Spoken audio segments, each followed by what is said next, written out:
¿Qué tal? Buenas noches. ¿Cómo les va, queridos alumnos, profesores? Vamos a iniciar una secuencia de clases destinada a alumnos que realicen la carrera de Tecnicatura Superior en Radiología y también para aquellos que realicen la carrera de Enfermería. Vamos a ir analizando diferentes metodologías de estudio, las indicaciones de cada uno de ellos y patologías que estarán en función del aparato y los sistemas que iremos abordando. Y es por eso que los invito, que disfruten de las clases, así lo espero, y como siempre estaré a disposición cuando lo requieran para las consultas que ustedes crean pertinentes. Bueno, arrancamos con la primera clase, vamos a iniciar con la parte 1 de estudios del aparato genital femenino. Bueno, vamos a comenzar a dar una charla relacionada con la parte de histerosalpingografía, pero aplicado más que nada a distintos tipos de patología. Esto es una clase dirigida a alumnos que ya estuvieron técnicas 2 en adelante y también para los enfermeros que quieren de alguna manera tener información en relación a distintas patologías que afectan el aparato genital femenino. Uno de los estudios que se realiza es la histerosalpingografía. Es muy importante tener en cuenta, como en todo lo que es la parte de la medicina, yo recuerdo cuando comencé la carrera de medicina, había un profesor de anatomía que me decía, si ustedes no saben anatomía, no saben medicina. Al principio desconfiaba un poco, pero después, a medida que van pasando los años, cada vez les doy más razón. Sobre todo en mi especialidad, que es la parte de diagnóstico por imágenes. Pero seguramente muchos profesionales de distintas áreas y especialidades no van a discrepar en el concepto. Uno de los estudios del aparato genital femenino es la histerosalpingografía. Como todo método de estudio tiene indicaciones, contraindicaciones y obviamente para la realización de la misma hay una técnica que uno debe desarrollar para lograr unas imágenes que tengan calidad diagnóstica. Para ello hay una serie de metodologías que seguramente muchos de ustedes han visto en tiempo y en forma cuando cursaron la asignatura adecuada correspondiente. Como les decía, la parte del concepto anatómico juega un rol importante. Recordemos que nosotros, todo el aparato genital femenino, principalmente lo que correspondería a la parte de vagina, útero, trompas y ovarios, están dentro de una cubierta anatómica ósea que actúa de manera de protección.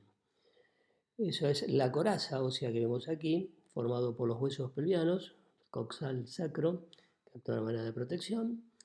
La superficie interna, como especifica ahí en la pantalla, con la parte músculo aponeurótica, que está abierta hacia arriba, que tiene conectividad con el abdomen, por eso que uno habla a veces de cavidad abdominopelviana, y hacia abajo está el piso pelviano o el periné. Entonces, eso es la coraza anatómica que actúa de manera de protección, la comunicación anatómica por arriba con el abdomen y por debajo el límite dado por el piso pelviano o el periné. Los órganos que forman parte del aparato genital femenino es el contenido. Quiere decir que el continente es todo lo que estuvimos hablando en relación a la coraza ósea y lo correspondiente a la parte músculo-aponeurótica, y el contenido está formado por los órganos que están dentro de dicha cavidad. El aparato genital femenino, el continente como dijimos, y el contenido que ahí lo estamos especificando.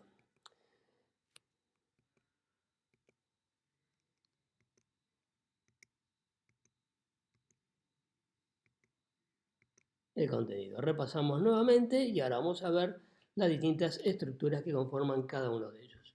Ahí tenemos el hueso ilíaco, la espina ilíaca anterosuperior, el agujero obturador. Estos son conceptos que ustedes ya seguramente lo conocen, pero no está de más refrescar la memoria desde el punto de vista anatómico. La anatomía es algo que siempre debe estar allí presente para ser el sustento y la base del conocimiento en todo lo que respecta a la medicina en un todo. Ahí tenemos el coxis, ahí tenemos el sacro y la cavidad articular que se correspondería a la quinta vértebra lumbar. Articulación sacroiliaca, el promontorio, que es la cara anterior de lo que correspondería al sacro. Ahí tenemos el contenido. Acá tenemos la vagina, esto vendría a ser el útero. El útero tiene un fondo, tiene el cuerpo, tiene el istmo y tiene el cérvix. El cérvix es el cuello uterino, que ustedes van a haber escuchado hablar seguramente, el carcinoma del cuello uterino, que es el que afecta en este sector anatómico. Después tenemos el carcinoma de lo que correspondería al cuerpo uterino, que es todo esto que vemos acá. Estas son las trompas y ahí tendríamos las gónadas femeninas, que son los ovarios. La trompa tiene una porción intramural, una porción ítmica, una porción ampular y lo que correspondería al pabellón de la trompa. Todo este recorrido es el que realiza el óvulo y eventualmente, si es fecundado por el espermatozoide, el huevo cigota va circulando por allá y produce la anidación a nivel del endometrio. Esto es lo que correspondería a la parte anatómica. Ahí tenemos algunas estructuras de un preparado anatómico donde hay parte del peritoneo, de cubiertas membranosas de tejido conjuntivo fibroso, que actúa de manera de sostén y que sirve también de guía, algunos mesos, para las estructuras vasculonerviosas. Y ahí tenemos, fíjense, el ligamento ancho, sumamente importante, el ligamento redondo, que es el que está presente solamente en la mujer.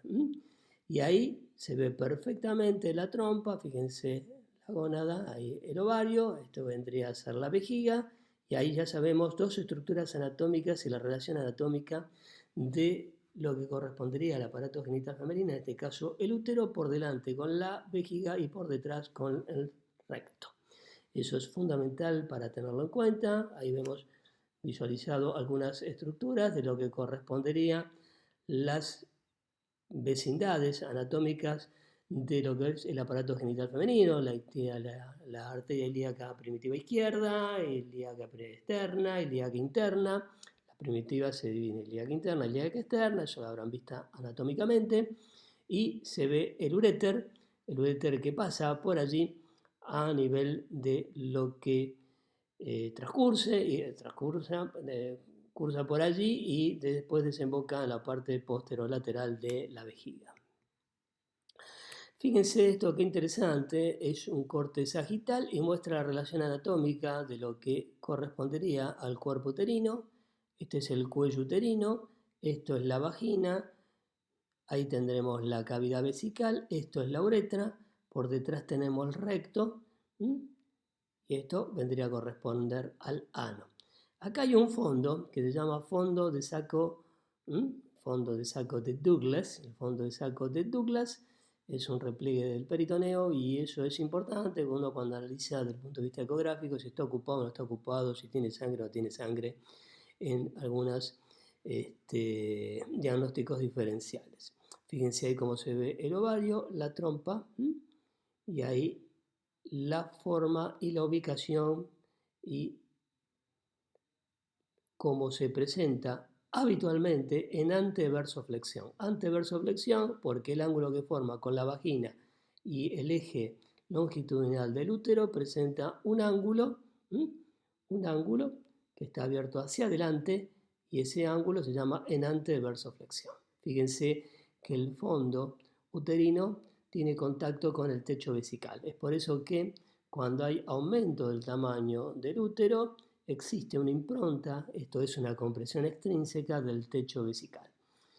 Y por eso que también es importante para poder visualizar bien lo que correspondería a la parte del útero, que las pacientes, cuando se presentan para realizarse una ecografía ginecológica, no una TB, sino una transvaginal sería a través de la vagina, con un transductor específico, sino a través del abdomen, entonces ahí requiere una vejiga bien repleta, bien llena, por eso que es muy importante que tenga un deseo miccional imperioso ustedes saben que el agua es un transmisor muy importante del ultrasonido y que es el medio físico que se emplea en la ecografía, así que debe tener una buena represión vesical para que a través del agua, desde lo que es la pared abdominal, pueda visualizarse el útero.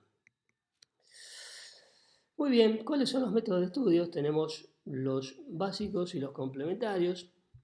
En este caso particular, esto es para estudiar todo el aparato genital femenino. Eh, Obviamente, estos hoy por hoy no se realizan, o muy pocos, dependiendo para ver si hay o no compromiso de alguna estructura, como es la vejiga, o como son los uréteres, o como puede ser también el recto sigma, para, en el caso de que exista una patología cuyo lugar de origen sea la parte ginecológica, uno puede evaluar si hay o no compromiso a nivel del aparato urinario o a nivel del recto sigma. Y viceversa, a veces hay patologías me ha llegado a mis pacientes que tienen neumaturia o a veces tienen eliminación de orina a través de la vagina y eso es producto quizás de una fístula entre la vejiga y el útero y eso genera que elimine orina a través de su vagina. Entonces la forma de poner en evidencia este tipo de patologías es a través de una cistografía y o a través de una histerosalpingografía. El diagnóstico es bastante sencillo porque uno ve la salida de contraste, si entra por vejiga que sale por vagina y si es a nivel del útero a través de una histero que sale por la vejiga. La ecografía es un elemento inocuo, es un elemento que es sencillo de realizar, es de bajo costo, lo que tiene que, como todas las ecografías, es operador dependiente. Entonces, tiene mucho que ver la persona que realiza el estudio, el profesional que realiza el estudio, para tener alta sensibilidad y o especificidad en lo que respecta al diagnóstico. La ecografía abdominal transvaginal, la endoluminal y el Doppler sabe que utiliza la visualización del paso o el comportamiento de la vasculatura en una estructura que uno desea analizar. ¿Está bien vascularizada? ¿No está bien vascularizada? ¿Tiene vasculatura interior o no tiene vasculatura interior? Etcétera, etcétera. Bueno, todo eso son elementos que en los diagnósticos diferenciales tienen relevancia en el profesional de turno para poder orientarlo al diagnóstico de certeza. Tomografía computada y la resonancia son dos elementos también de suma importancia para diagnósticos de patología y también no solamente para el diagnóstico de patología del aparato genital femenino, sino también para, en algunos tumores, el estadiaje, es decir, debería ser el estadio que presenta, estadio 1, 1A, 1B, hay una clasificación muy importante que seguramente después con la materia de radioterapia la van a ver, pero les adelanto que hay distintos estadios, y esos estadios tienen lo que uno llama mejor o peor pronóstico y hay protocolos de tratamiento para cada uno de ellos. Por eso que la tomografía y o la resonancia muchas veces son métodos que complementan a los anteriores, porque todos estos son complementarios. Hay alguno que puede ser mejor o peor de acuerdo a las circunstancias, pero siempre son complementarios al momento de llegar a un diagnóstico. Así que esos son los métodos de estudios básicos y o complementarios. ¿Qué es la histerosalpingografía? Ahí lo ven perfectamente en la pantalla, es un estudio a través de una sustancia de contraste positiva, obviamente, que se inyecta a través del canal cervical y que permite el relleno de la cavidad uterina y de las trompas para poder evaluar la morfología endocavitaria, así como también la permeabilidad y morfología del útero y las trompas. Es un estudio que se solicita de forma bastante frecuente en el protocolo de las parejas que consultan por esterilidad o infertilidad. Las indicaciones, sabemos varias de ellas, las pueden ir leyendo, no vamos a ir nombrándolas una por una para no perder mucho tiempo, pero fíjense que es bastante vasto la cantidad de patologías en las cuales está indicada una histerosalpingografía. Reitero, muchas de ellas a veces el diagnóstico se hace con otros métodos, pero no quiere decir que la histerosalpingografía no tenga valor y en forma absoluta y o complementaria para este tipo de patologías o motivos de consulta que pueden llevar al profesional de turno a que solicite el estudio que considera adecuado correspondiente. Una de ellas es para el tema de fecundación. Por protocolo se pide la histerosalpingografía porque a veces el problema en el no embarazo está dado por una malformación a nivel del útero y a veces por la falta de permeabilidad de la trompa. Así que eso es uno de las indicaciones más frecuentes que nosotros vemos en nuestro servicio. Las contraindicaciones, a veces, como en toda la medicina, no solo es importante saber cuándo hay que hacerlas, sino cuándo precisamente no debe realizarse. Las contraindicaciones significan, es una terminología en el ámbito médico que lleva implícito de que el hecho de realizarlas cuando realmente no se debería ocasiona un efecto perjudicial en el paciente. Entonces, en estos casos, en la histerosalpingografía, la hemorragia uterina activa, el grado reciente, un embarazo, obviamente, el embarazo ectópico también, enfermedad inflamatoria peritoneal aguda, entre otras, la parte menstrual nunca se hace intramestro, obviamente, y la hipersensibilidad al medio de contraste, que hemos visto, aunque raramente, algún tipo de reacción adversa al medio de contraste. Estos son los menos. Este estudio de la histerosalpingografía es uno de los menos que tiene este tipo de reacción a la sustancia de contraste, pero se las nombro porque esporádicamente puede verse.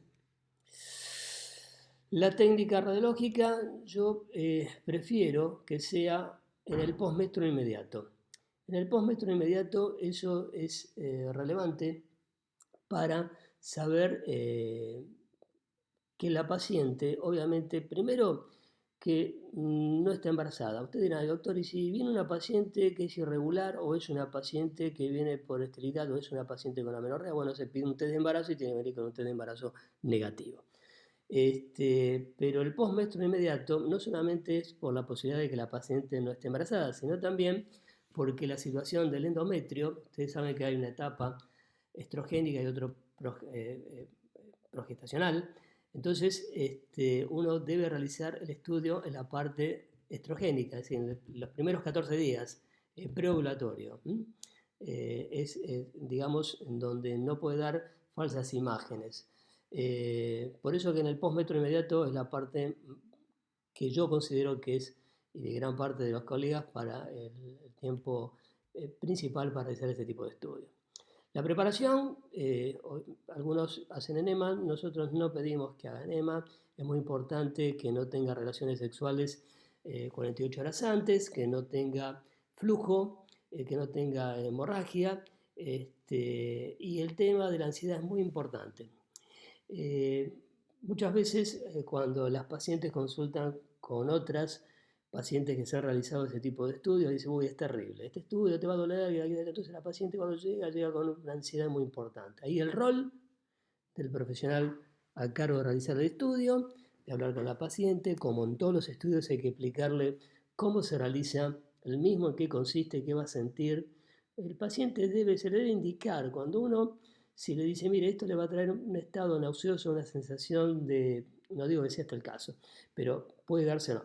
Pero a veces la sensación de un gusto amargo, metálico o la visión borrosa, en distintos estudios puede haber este tipo de efectos colaterales que son a veces pasajeros mínimos y se van en 2 horas, pero uno debe saberlo porque el hecho de desconocer y le está pasando algo que no es normal, eso puede generar un feedback y un mecanismo de retroalimentación positiva en la ansiedad de la paciente. La vez pasada me tocó una paciente y estaba, bueno, venía por esterilidad, una chica realmente bastante, una personalidad bastante ansiosa. Entonces, bueno, con el solo hecho de hablar y me dijo si podía escuchar música, bueno, puso música, charlamos un poco, estuve explicando cómo era el método, que aquí, que allá, y con uno de los residentes, mientras que iba colocando el espejo, le iba haciendo la toilette genital o ginecológica. Bueno, se pudo realizar el estudio y ahí tuvo relevancia dialogar con el paciente. El paciente, acuérdense que detrás de la parte física, dentro, es decir, formando parte de lo físico, está la parte psicológica. Entonces, eso nunca hay que descuidarlo. Yo siempre hago hincapié en esto, porque es muy importante a veces tomar la mano o darle una buena charla, darle tranquilidad, porque eso facilita la mejor predisposición a la realización del estudio y la menor, digamos, menor porcentaje en reacciones adversas, y por ende entre uno y el otro factor vamos a lograr un estudio de mejor calidad y por ende con mayor perspectiva en lo que respecta al diagnóstico. La evacuación vesical se realizará obviamente a realizar el estudio y este es el método que debe realizarse. Yo prefiero, a veces hago una placa simple antes de comenzar el estudio, porque muchos miomas o algunos tipos de patología a nivel del útero presentan calcificación. Y las calcificaciones a nivel del útero y el tipo de calcificación, a veces que son tipo amorfas, son indicios de miomas. Los miomas son tumores benignos que parten del miometrio, se llaman leiomiomas, porque es decir, los rhabdomiomas o ledomiomas depende de la estirpe histológica. Si es del músculo liso son leiomiomas, si son del músculo estriado, rhabdomiomas. Yo saco una placa simple y esa placa simple me permite visualizar si hay estructuras calcificadas, si hay desplazamiento de contenido aéreo, si hay una masa de densidad de partes blandas, etcétera, etcétera. Y todo eso a mí me da información que después en análisis en conjunto me ayuda a realizar el informe radiológico y colaborar en el diagnóstico de la patología de la paciente. La especuloscopía, que nos permite, siempre por supuesto, se hace la antisepsia vulvovaginal, y la especuloscopía que nos permite evaluar el cuello uterino, la característica de ese cuello uterino, si está edematoso, si tiene eliminación si tiene leucorrea, si tiene hemorragia, si es un cuello friable, es decir, que no tiene consistencia, etcétera, etcétera. Eso me permite a mí evaluar y tener en cuenta qué conducta voy a seguir tomando. Se toma el cuello uterino con la pinza erina. La pinza erina es una pinza que tiene dos ganchitos y eso se coloca en hora 12. En hora 12 del cuello uterino, que se llama hocico de tenca, como si fuese un hocico, en la hora 12 se clampea el cuello uterino y actúa de manera de sostén para después uno realizar la manipulación y poder realizar el estudio. Se coloca la cánula. Hay una cánula que se coloca en el OCE, es decir, orificio cervical externo, y una vez colocado esa cánula y que esté bien a presión para impedir después el reflujo de lo que uno va inyectando a través del cuello uterino, que no vuelva hacia la cavidad vaginal. Después de ello se retira el espéculo y ahí se comienza con la inyección de la sustancia de contraste. Bueno, vamos a hacer un intervalo aquí y después continuaremos en la segunda parte con el resto de la clase.